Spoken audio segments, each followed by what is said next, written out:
बहू मायके वापस नहीं जाएगी। हाय माँ, कमर टूट गई, ना जाने मेरी जिंदगी में कौन से जन्म के दुख लिखे हैं। अरे भगवान, क्या हो गया? क्यों चिल्ला रही हो? साहस मिली ऐसी कि कर्म हुए खराब। अब बहू बिना जी ना जाए। देखो आपकी बीवी झाड़ू लगाए। बेटे की शादी की उम्र हो गई है, लेकिन मजाल है घर में बहू आ जाए। ये शायरियाँ मत फरमाओ, सीधे सीधे बात बताओ।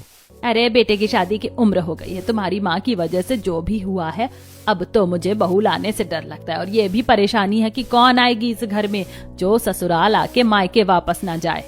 सुषमा इतना कहकर अपनी बात और काम दोनों खत्म करती है। तभी सुषमा की पड़ोसन कांति वहां आती है।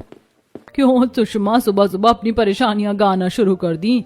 अब क्या उपाय है तू ही बता फिर। तेरे बेटे के लिए एक लड़की देखी है मैंने, बड़ी सुंदर है और तुझे बहुत पसंद आएगी। लेकिन तुझे तो पता है ना, इस घर में बहू आती है तो वो वापस मायके नहीं जाती। अरे पहले लड़की तो देख ले, बाद में ये सब भी देख लेंगे। सुषमा के मन में बहू को लेकर अजीब सा डर और जिद दोनों साथ साथ पल रहे थे। कांति की बात सुनकर वो थोड़ी उम्मीद के साथ सुषमा तन्वी के घर जाने के लिए तैयार हो जाती है। अगले ही दिन सुबह सुबह सुषमा, जितेंद्र और कांति तन्वी के घर के लिए निकल पड़ते हैं। अरे सुषमा दीदी, आज तो आप बहुत सज धज के जा रही हो, लगता है बहू देखने जा रही हो। हाँ निहारिका, कांति ने एक लड़की दिखाई है, बस भगवान करे इस बार बात बन जाए। दीदी इस बार अपनी शर्तें थोड़ा कम रखना, वरना फिर से खाली हाथ लौटना पड़ेगा। अरे मैं कोई गलत नहीं कहती, बस इतना चाहती हूँ कि बहू घर संभाले, मायके की तरफ ज्यादा ध्यान ना दे। थोड़ी ही देर में सभी तन्वी के घर पहुंच जाते हैं। घर साफ सुथरा और सुसंस्कृत माहौल से भरा हुआ था। आइए आइए, आप लोगों का बहुत इंतजार था। नमस्ते बहन जी, आपका घर बहुत सुंदर है, बहुत सलीके से सजाया है। जी धन्यवाद। तभी तन्वी ट्रे में चाय और नाश्ता लेकर आती है। नमस्ते। अरे वाह, कितनी सुंदर और सलीकेदार लड़की है। देखा, मैंने कहा था ना, बिल्कुल तेरे घर के लायक है। बेटा क्या करती हो तुम? जी आंटी, मैंने एमकॉम किया है और घर के कामों में मम्मी की मदद करती हूँ, साथ ही थोड़ा बहुत ऑनलाइन काम भी करती हूँ। बहुत बढ़िया। आजकल की लड़कियों में ये गुण कम ही देखने को मिलते हैं। कुछ देर तक सामान्य बातें होती हैं। सबको तन्वी बहुत पसंद आती है। सुषमा के मन में भी खुशी होती है कि शायद इस बार रिश्ता पक्का हो जाएगा। देखिए रिचा जी, लड़की हमें बहुत पसंद है, लेकिन एक बात पहले ही साफ कर देना चाहती हूँ। जी कहिए। हमारे घर में जो भी बहू आती है वो शादी के बाद मायके वापस नहीं जाती।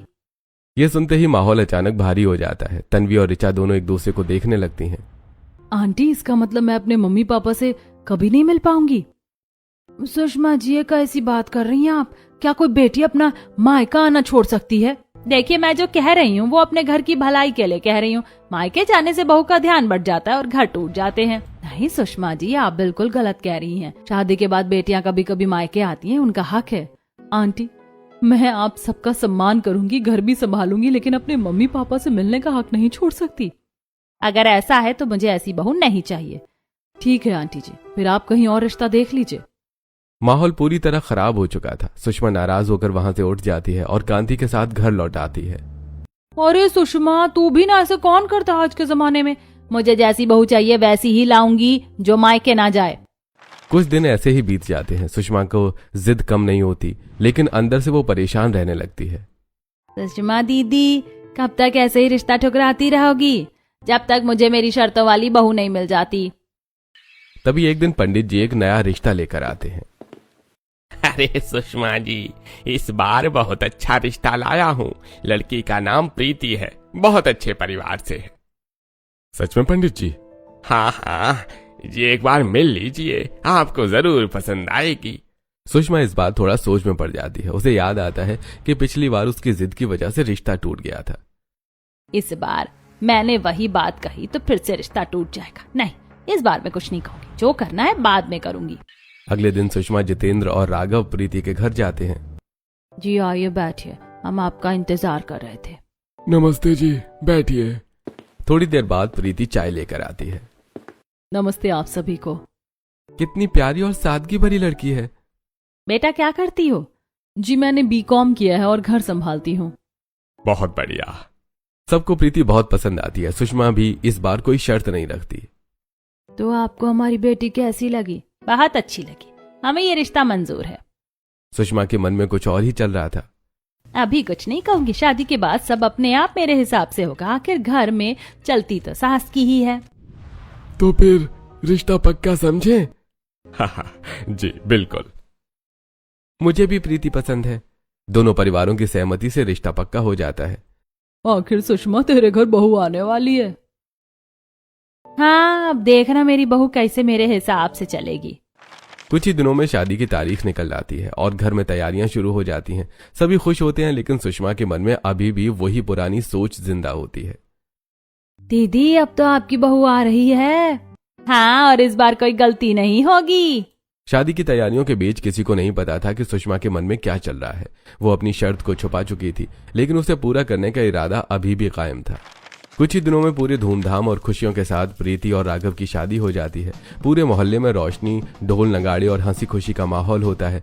सुषमा अपने बेटे की शादी से बहुत खुश दिख रही होती है। अरे सुषमा, आज तो तू रानी लग रही है। देख, तेरी बहू कितनी सुंदर है। हाँ कांति, सच में मैंने बहुत अच्छी बहू चुनी है, बिल्कुल मेरे मन के मुताबिक। शादी के बाद जब प्रीति पहली बार ससुराल आती है तो घर को फूलों और रंगोली से सजाया जाता है। मम्मी जल्दी आइए ना, भाभी का गृह प्रवेश करना है, सब इंतजार कर रहे हैं। हाँ हाँ, आ रही हूँ। आज तो मेरी बहू का स्वागत पूरे रीति रिवाज से होगा। दरवाजे पर थाली में आरती, कलश और रंगोली के साथ प्रीति का गृह प्रवेश कराया जाता है। बेटा, दाहिने पैर से कलश को धीरे से गिराओ और अब इस रंगोली पर अपने पैरों के निशान बनाते हुए अंदर आना। जी मम्मी जी। अरे देखो तो कितनी सुंदर लग रही बहू, जैसे कोई परी उतर आई हो। हाँ सच में, और चेहरे पर कितनी मासूमियत है। प्रीति के कदमों के निशान पूरे घर में शुभता का संकेत बनाते हैं। हर कोई उसे देखकर खुश होता है। सुषमा, इस बार तो तुम सच में बहुत अच्छी बहू लाई हो। मैंने कहा था ना, मेरी पसंद कभी गलत नहीं होती। अगले दिन प्रीति की पहली रसोई होती है। घर में सबको बेसब्री से इंतजार होता है कि नई बहू क्या बनाएगी। बेटा, आज तुम्हारी पहली रसोई, ऐसा खाना बनाना कि सब उंगलियां चाटते रह जाएं। जी मम्मी जी, मैं पूरी कोशिश करूंगी कि आपको और सबको मेरा खाना पसंद आए। प्रीति पूरे मन से रसोई में लग जाती है। वो पुलाव, पूड़ी, सब्जी, रायता और मीठे में हलवा बनाती है। भाभी, क्या खुशबू आ रही है, मुझे तो अभी से भूख लग गई। बस थोड़ी देर और दीदी, फिर आप सबको खिलाती हूँ। थोड़ी ही देर में पूरा खाना तैयार हो जाता है और सब लोग खाने के लिए बैठते हैं। अरे वाह प्रीति, तुमने तो कमाल कर दिया, इतना स्वादिष्ट खाना। सच में सुषमा, तेरी बहू तो बहुत गुणी निकली। खाना तो जैसे होटल से भी बढ़िया है। बहू के हाथ में तो जादू है।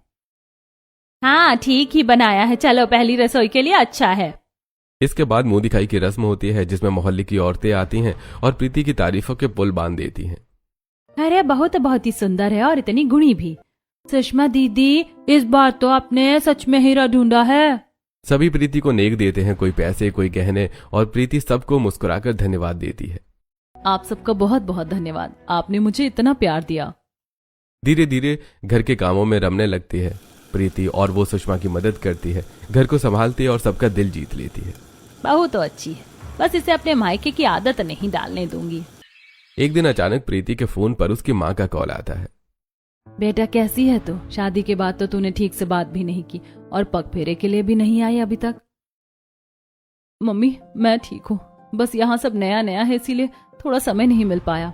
बेटा, शादी के दूसरे दिन ही पग फेरे होते हैं, तू अब तक क्यों नहीं आई? प्रीति को भी अपनी माँ की याद आने लगती है। वो सुषमा के पास जाती है।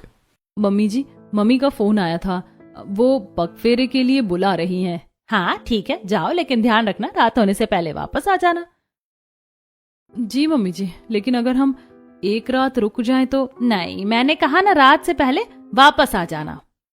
मम्मी, पग फेरे में तो एक रात रुकना आम बात है। मैंने जो कहा है वही होगा, हमारे घर के नियम अलग हैं। प्रीति चुप हो जाती है, उसके चेहरे पर मायूसी साफ दिखने लगती है। मम्मी के घर जा रही हूँ और वहां भी नहीं रुक सकती। तुम चिंता मत करो, हम जल्दी जाकर जल्दी वापस आ जाएंगे। दोनों पग फेरे के लिए प्रीति के मायके पहुंचते हैं। अरे मेरी बेटी आ गई, कितनी याद आ रही थी मुझे। खुश रहो बेटा, और राघव बेटा, स्वागत है तुम्हारा। मम्मी। प्रीति अपने मायके आकर भावुक हो जाती है। चलो अब आराम करो, आज तुम यहीं रुकोगी। मम्मी, हमें रात से पहले वापस जाना है। क्या? ऐसा कौन सा नियम है? मम्मी जी, मम्मी ने कहा है कि रात से पहले वापस आना है। यार ये कैसी बात हुई भाई, पग फेरे में तो बेटी रुकती है। सुषमा जी को समझाना पड़ेगा। मम्मी रहने दीजिए, मैं कोई झगड़ा नहीं चाहती। कुछ देर बाद सब साथ बैठते हैं, खाना खाते हैं, लेकिन माहौल में हल्की उदासी बनी रहती है। मम्मी जी, आप चिंता मत कीजिए, हम फिर जल्दी आएंगे। आखिरकार शाम होते होते प्रीति और राघव वापस ससुराल के लिए निकल पड़ते हैं। काश मैं आज रुक पाती। मैं समझता हूँ, लेकिन अभी हमें मम्मी की बात माननी पड़ेगी। रात होते होते दोनों घर वापस पहुंच जाते हैं। आ गए तुम दोनों, अच्छा किया समय पर लौट आए। जी मम्मी जी। प्रीति अंदर तो आ जाती है, लेकिन उसके दिल में एक खालीपन रह जाता है। शादी के बाद के शुरुआती दिन जैसे सपनों की तरह बीत रहे थे, लेकिन उन सपनों के बीच कहीं ना कहीं प्रीति के दिल में अपने मायके की कमी भी चुभने लगी थी। हर सुबह जब वो उठती उसे अपनी मम्मी की आवाज याद आती, लेकिन अब वो आवाज सिर्फ यादों में ही रह गई थी। मम्मी, काश मैं एक बार आपसे मिल पाती, बस थोड़ी देर के लिए ही सही। तभी पीछे से राघव आकर उसके कंधे पर हाथ रखता है। क्या सोच रही हो प्रीति? सुबह सुबह इतनी उदास क्यों हो? कुछ नहीं, बस ऐसे ही घर की याद आ रही थी। मैं जानता हूँ, नया घर है, नई जिम्मेदारियां हैं, थोड़ा समय लगेगा। प्रीति अपने मन को समझाती है और खुद को ससुराल में पूरी तरह ढालने की कोशिश करने लगती है। अब उसकी सुबह जल्दी शुरू होने लगती है। पहले राघव का टिफिन, फिर पापा जी की चाय, फिर मम्मी जी के लिए नाश्ता। अरे बहू, तू तो सुबह सुबह ही सब कुछ संभाल लेती है। बहुत अच्छा लगता है। ये तो मेरा फर्ज है पापा जी। भाभी, मेरा असाइनमेंट भी देख लेना, कॉलेज में जमा करना है। हाँ दीदी, आप बस बता दीजिए, मैं करवा दूंगी। देखो, बहू को ऐसा ही होना चाहिए, घर के हर काम में आगे। धीरे धीरे प्रीति पूरे घर की जिम्मेदारियां संभालने लगती है। अगर मैं सबका ध्यान रखूंगी तो शायद सब मुझे अपना लेंगे। प्रीति सास की सेवा करती, ससुर का ध्यान रखती, नंद के साथ हंसी मजाक भी करती और पति के साथ भी अपने रिश्ते को संभालती। आज पूरा टिफिन पूरा खाली हो गया। ऑफिस में सब तुम्हारे खाने की तारीफ करते हैं। सच में मुझे बहुत अच्छा लगा सुनकर। लेकिन इन सब के बीच प्रीति अपने मायके को धीरे धीरे भूलने की कोशिश कर रही थी, या यूं कहें कि उसे भूलने पर मजबूर किया जा रहा था। मेरी बहू देखी है तुम लोगों ने, एक बार आई है इस घर में, अब वापस मायके नहीं जाती। घर संभालना इसे कहते हैं। लेकिन सुषमा, कभी कभी तो बेटी को मायके जाना चाहिए ना। यही तो फर्क है मेरी बहू और बाकी बहुओं में। मेरी बहू को अपने घर की जिम्मेदारी समझ आती है। दीदी, इतना भी क्या कि मायके ही ना जाए। अरे आजकल की बहुएं मायके जाती हैं तो वहीं की होकर रह जाती हैं। मेरा घर ऐसा नहीं है। सुषमा का यह व्यवहार सिर्फ बातों तक सीमित नहीं था, वो मोहल्ले की हर बहू को ताने देने से भी पीछे नहीं हटती थी। मेरी बहू अपने मायके जा रही है कुछ दिनों के लिए। हाँ हाँ, भेज दो, फिर देखना वापस आने का मन भी नहीं करेगा तुम्हारी बहू का। सुषमा, हर घर के अपने नियम होते हैं, और मेरे घर का नियम है बहू मायके नहीं जाएगी। ये सारी बातें प्रीति भी सुनती है अपने घर की बालकनी में खड़ी होकर, लेकिन कुछ बोलती नहीं है। क्या सच में मैं कभी अपने मायके नहीं जा पाऊंगी? क्या मैं हमेशा ऐसी तरसती रहूंगी? तभी एक दिन रात को जब सब सो जाते हैं, प्रीति चुपके से अपने फोन में अपनी मम्मी की तस्वीर देखती है। मम्मी, आप कैसी होंगी? मुझे बहुत याद आती है आपकी। प्रीति, तुम रो रही हो? नहीं, बस आंखों में कुछ चला गया था। मुझसे झूठ मत बोलो, मैं समझता हूँ तुम्हें अपने घर की याद आ रही है ना। हाँ, लेकिन मैं क्या करूं, मम्मी जी को ये सब पसंद नहीं। मैं मम्मी से बात करने की कोशिश करूंगा। नहीं प्लीज, मैं नहीं चाहती कि मेरी वजह से घर में कोई झगड़ा हो। प्रीति खुद को रोक लेती है और अपने दिल की बात दबा लेती है। दिन बीतते जाते हैं, प्रीति सबका दिल जीत लेती है, लेकिन उसका अपना दिल धीरे धीरे खाली होता जा रहा था। मेरी बहू देखो, सुबह से शाम तक घर में लगी रहती है और मायके जाने का नाम तक नहीं लेती। सुषमा बहू अच्छी है, लेकिन उसे भी तो अपने माँ बाप से मिलने का हक है। हक वक कुछ नहीं होता, शादी के बाद लड़की का घर उसका ससुराल ही होता है। ये बात प्रीति के कानों तक पहुंचती है और उसके दिल में एक चुभन सी हो जाती है। क्या सच में मेरा मायका अब मेरा नहीं रहा? क्या मैं सिर्फ इस घर की जिम्मेदारी बनकर रह गई हूँ? लेकिन फिर भी वो मुस्कुराती है, सबके सामने मजबूत बनकर रहती है। भाभी, आप तो बिल्कुल मम्मी जैसी हो गई हो। अच्छा, फिर तो मुझे भी थोड़ा आराम मिलना चाहिए। नहीं भाभी, आप तो सुपर वुमन हो। प्रीति हंस तो देती है, लेकिन अंदर से टूट रही होती है। समय बीत रहा था, लेकिन प्रीति के दिल में मायके की याद दिन ब दिन गहरी होती जा रही थी। बाहर से वो मुस्कुराती, सबका ध्यान रखती, लेकिन अंदर ही अंदर वो टूट रही थी। एक दिन सुबह सुबह जब वो रसोई में काम कर रही होती है, तभी उसका फोन बजता है। स्क्रीन पर मम्मी लिखा देखकर उसके चेहरे पर हल्की सी चमक आ जाती है। हेलो मम्मी, कैसी हो आप? बेटा, तू कैसी है? तेरी आवाज सुने बिना मन ही नहीं लगता। मम्मी, आपकी आवाज इतनी कमजोर क्यों लग रही है? सब ठीक है ना? बेटा क्या बताऊं, जब से तेरी विदाई हुई है ना, तेरे पापा और मेरी तबीयत कुछ ठीक नहीं रहती। घर बिल्कुल सूना सूना लगता है। मम्मी ऐसा मत कहो, मैं भी आपको बहुत याद करती हूँ। बेटा, अगर हो सके तो एक बार आकर मिल जा, बस एक बार, तेरे बिना दिल नहीं लगता। जी मम्मी, मैं बात करती हूँ माँ जी से। फोन रखने के बाद प्रीति कुछ देर तक वहीं खड़ी रह जाती है। उसके मन में बेचैनी बढ़ने लगती है। उसी दिन दोपहर को पूरा परिवार डाइनिंग टेबल पर बैठकर खाना खा रहा होता है। आज का खाना बहुत अच्छा बना है बहू। हाँ भाभी, आज तो आपने कमाल कर दिया। तभी सुषमा अपनी बेटी कीर्ति को अपने हाथों से खाना खिलाने लगती है। ले बेटा, एक और कौर खा ले, सुबह से कुछ ढंग से खाया ही नहीं तूने। ये दृश्य देखकर प्रीति की आंखें भर आती हैं। उसे अपनी माँ की याद आ जाती है जो उसे इसी तरह प्यार से खिलाती थी। राघव, हाँ प्रीति, क्या हुआ? मुझे भी मम्मी ऐसे ही अपने हाथ से खाना खिलाती थी। राघव ये सुनकर थोड़ा भावुक हो जाता है और प्यार से एक कौर बनाकर प्रीति को खिलाने के लिए बढ़ता है। मैं खिलाता हूं तुम्हें। तभी सुषमा राघव को घूर कर देखती है। राघव, हम सब यहाँ बैठे हैं तो मैं जरा भी शर्म नहीं आती अपनी बीवी को इस तरह खाना खिलाते हुए? जी मम्मी। मम्मी जी, मुझे मायके की बहुत याद आ रही है। मेरी मम्मी भी मुझे ऐसे ही अपने हाथ से खाना खिलाती थी। क्या आप मुझे ऐसे ही खिला दोगी? ये सब नाटक मेरे सामने मत करो, यहाँ सब अपने अपने हाथ से खाते हैं। मम्मी जी, मुझे सच में मायके जाना, एक बार जाने दीजिए। मैंने पहले ही कहा था, इस घर में बहुएं मायके वापस नहीं जाती। शादी के बाद लड़की का घर इसका ससुराल ही होता है। लेकिन मम्मी जी, मेरे मम्मी पापा की तबीयत ठीक नहीं है, वो मुझे बहुत याद कर रहे हैं। मैंने जो कह दिया वही अंतिम है, इस घर के नियम नहीं बदलेंगे। प्रीति का दिल पूरी तरह से टूट जाता है। वो चुपचाप अपनी थाली से उठ जाती है।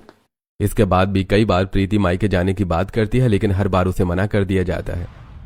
मम्मी जी, बस एक दिन के लिए जाने दीजिए। नहीं, मतलब नहीं। ऐसे कई दिन बीत जाते हैं और प्रीति की उम्मीदें धीरे धीरे खत्म होती जाती हैं। एक दिन दोपहर को प्रीति रसोई में काम करते करते अपनी माँ से वीडियो कॉल पर बात कर रही होती है। मम्मी, देखो मैं क्या बना रही हूँ। बहुत अच्छा बेटा, तू तो सब संभाल रही है। अचानक मोहिनी के चेहरे का रंग बदलने लगता है। प्रीति, मुझे थोड़ा चक्कर। इतना बोलकर मोहिनी अचानक गिर जाती है। मम्मी, मम्मी उठो।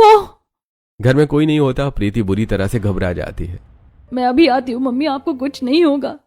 बिना कुछ सोचे समझे प्रीति तुरंत घर से निकल पड़ती है और अपने मायके पहुंच जाती है।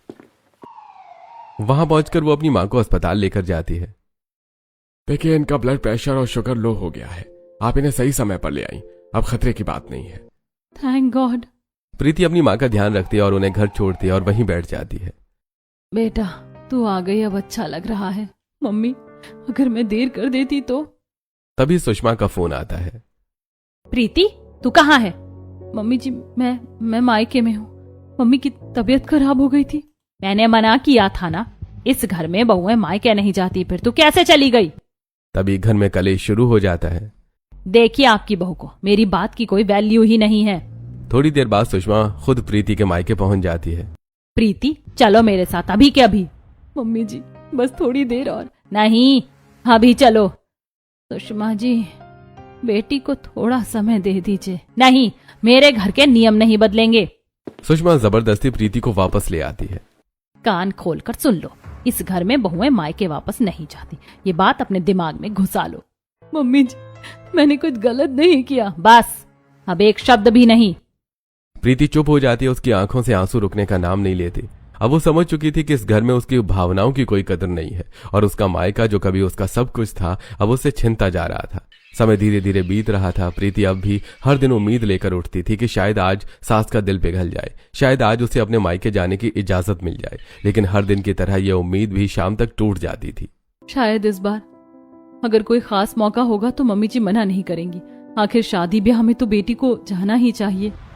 तभी एक दिन दोपहर को प्रीति के फोन पर उसकी बुआ का कॉल आता है। नमस्ते बुआ जी। अरे प्रीति बेटा, कैसी है तू? सुन, तेरे भाई की शादी तय हो गई है और तू तो आएगी ही। आखिर मायके का पहला बड़ा फंक्शन है तेरे लिए। सच में बुआ जी, बहुत बहुत बधाई। मैं जरूर आऊंगी। बेटा, हम लोग तुझे लेने आएंगे, तो चिंता मत करना। जी बुआ, मैं मम्मी जी से बात करके बताती हूँ। फोन रखने के बाद प्रीति के चेहरे पर खुशी साफ झलक रही होती है। वो तुरंत सुषमा के पास जाती है। मम्मी जी, एक बात कहनी थी। क्या बात है, जल्दी बोलो। मम्मी जी, मेरी बुआ के बेटे की शादी है, वो लोग मुझे लेने आएंगे, क्या मैं जा सकती हूँ? इतना सुनते ही सुषमा का चेहरा सख्त हो जाता है। तुझे समझ में नहीं आता क्या? कितनी बार कहा है मैंने, इस घर की बहुएं मायके नहीं जाती। लेकिन मम्मी जी, ये तो शादी है, मेरा भी तो हक बनता है ना जाने का। हक? यहाँ कोई हक वक नहीं चलता। मैंने एक बार बोल दिया ना, नहीं जाना मतलब नहीं जाना। इस बार प्रीति चुप नहीं रहती। उसके अंदर जमा हुआ दर्द अब बाहर आने लगता है।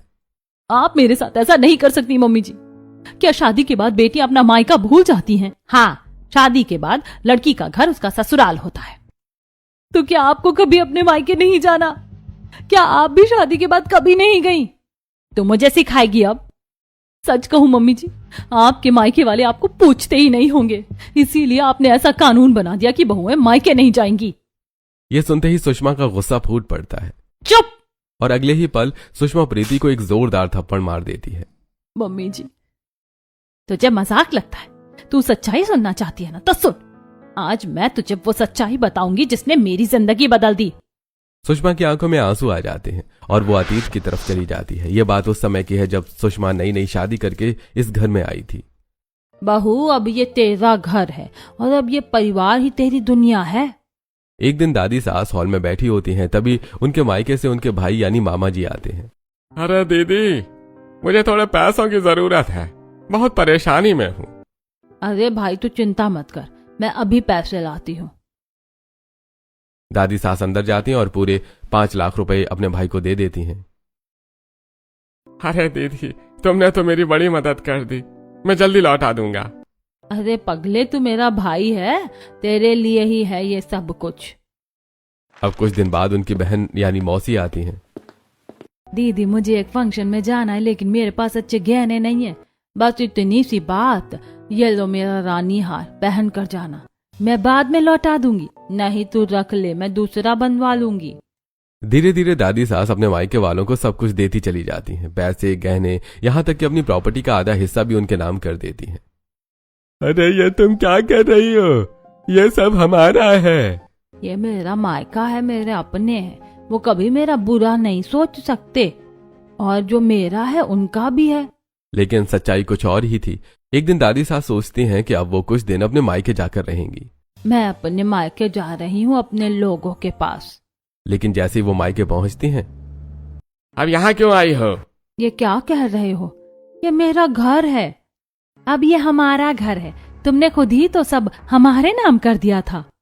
और अगले ही पल, अरे निकल जाओ यहाँ से, जो अपने पति की नहीं हो सकी वो हमारी क्या होगी? भाई, ऐसा मत करो। दादी सास को उनके ही मायके से धक्के मार कर निकाल दिया जाता है। जब ये बात दादू को पता चलती है, तुमने मुझ पर भरोसा नहीं किया, लेकिन फिर भी ये घर तुम्हारा है। दादू ने वापस अपना लेते हैं, लेकिन अब उनके पास बहुत कम संपत्ति बची होती है। कुछ दिन ऐसे ही गुजरते हैं, गरीबी, दुख और पछतावे के बीच। मैंने बहुत बड़ी गलती कर दी, अपने ही घर को छोड़कर। और इसी सदमे में दादी सास की मृत्यु हो जाती है। देखा तूने, यह होता है मायके का सच। और इतना ही नहीं, मेरे साथ भी यही हुआ। शादी के बाद मेरे मायके वालों ने मुझे पूछना तक बंद कर दिया। जब तक मम्मी पापा थे सब ठीक था, उनके जाने के बाद भाई भाभी ने मुंह मोड़ लिया। हम इतने अमीर थे और देखते ही देखते गरीबी में आ गए, लेकिन किसी ने हाथ तक नहीं बढ़ाया। सुषमा की आंखों से आंसू बहने लगते हैं। मम्मी जी, मुझे आपके दर्द का एहसास है, लेकिन इसमें मेरी क्या गलती है? गलती तेरी नहीं है, लेकिन मैं वही गलती दोबारा नहीं दोहराऊंगी। लेकिन मम्मी जी, हर मायका ऐसा नहीं होता, मेरे लिए सब एक जैसे हैं। इतना कहकर सुषमा चुप हो जाती है। कमरे में सन्नाटा छा जाता है। प्रीति वहीं खड़ी रह जाती है। उसके मन में सास के प्रति सहानुभूति भी है, लेकिन अपने हक के लिए दर्द भी। मैं समझती हूँ उनका दर्द, लेकिन क्या मुझे अपनी जिंदगी जीने का हक नहीं है? सुषमा की बातों के बाद प्रीति ने अपने दिल को समझा लिया था। अब उसने मायके जाने की बात करना ही छोड़ दिया था। वो चुपचाप अपने काम में लगी रहती, लेकिन अंदर ही अंदर बहुत कुछ सह रही थी। एक दिन प्रीति छत पर कपड़े फैलाने गई होती है, तभी उसे पड़ोस की कुछ औरतों की आवाज सुनाई देती है। अरे देखो तो सही, यही है सुषमा की बहू, जिससे शादी के बाद मायके नहीं जाने दिया जाता। हाँ, बेचारी पता नहीं कैसे रहती होगी बिना अपने माँ बाप से मिले। ये सब सुनकर प्रीति का दिल दुख जाता है, लेकिन वो कुछ नहीं कहती, चुपचाप कपड़े फैलाती रहती है।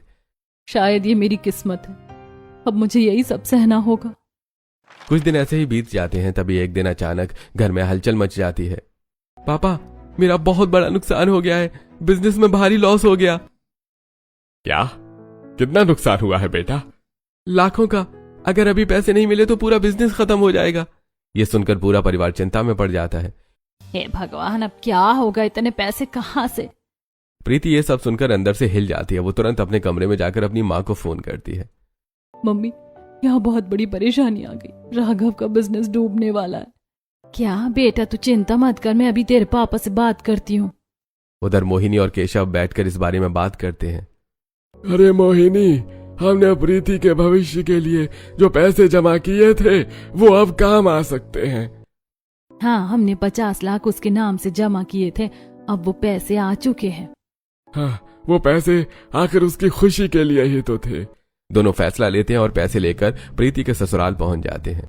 सुषमा जी, अरे आप लोग अचानक? हमें सब पता चल गया। राघव बेटा, ये लो, ये 50 लाख रुपए हैं। ये सुनकर सब हैरान रह जाते हैं। लेकिन पापा जी, इतने पैसे? आपके पास इतने पैसे कहाँ से आए? ये हमने अपनी बेटी के भविष्य के लिए जमा किए थे और अब उसका भविष्य यही है, तो ये सब उसी का और उसके पति का ही तो है। ये सुनकर सुषमा की आंखों में आंसू आ जाते हैं। एक मेरी सास थी जिसने अपने मायके वालों के लिए सब कुछ लुटा दिया, और एक मेरी बहू है जिसके मायके वाले उसके लिए इतना कुछ कर रहे हैं। सुषमा धीरे धीरे प्रीति के पास आती है। बहू, मुझे माफ कर दे, मैंने तुझे बहुत गलत समझा। मुझे लगा कि मायके वाले घर तोड़ते हैं, लेकिन तेरे मायके वालों ने तो हमारा घर बचा लिया। मम्मी जी, आज समझ में आया कि हर मायका एक जैसा नहीं होता। अब से मैं तुझे कभी नहीं रोकूंगी, तू जब चाहे अपने मायके जा सकती है। ये सब देखकर आस पड़ोस वाले भी इकट्ठा हो जाते हैं। देखा सुषमा, जिस बहू को तूने मायके नहीं जाने दिया उसके मायके वालों ने ही तो तेरा घर बचा लिया। हाँ, मैंने बहुत बड़ी गलती की थी, लेकिन अब नहीं। प्रीति अपनी माँ के गले लग जाती है। उसकी आंखों में खुशी और सुकून के आंसू होते हैं। मम्मी, अब तू जब चाहे आ सकती है बेटा। घर का माहौल पूरी तरह बदल चुका था। सुषमा की सोच भी बदल चुकी थी। अब वो खुद अपनी बहू को मायके भेजने के लिए कहती थी। बहू, इस बार तू अपने मायके जाकर अच्छे से रह कर आना। प्रीति अपने मायके जाती है और कुछ दिन अपने मम्मी पापा के साथ रहकर वापस अपने ससुराल आती है और अब सब कुछ ठीक हो चुका था।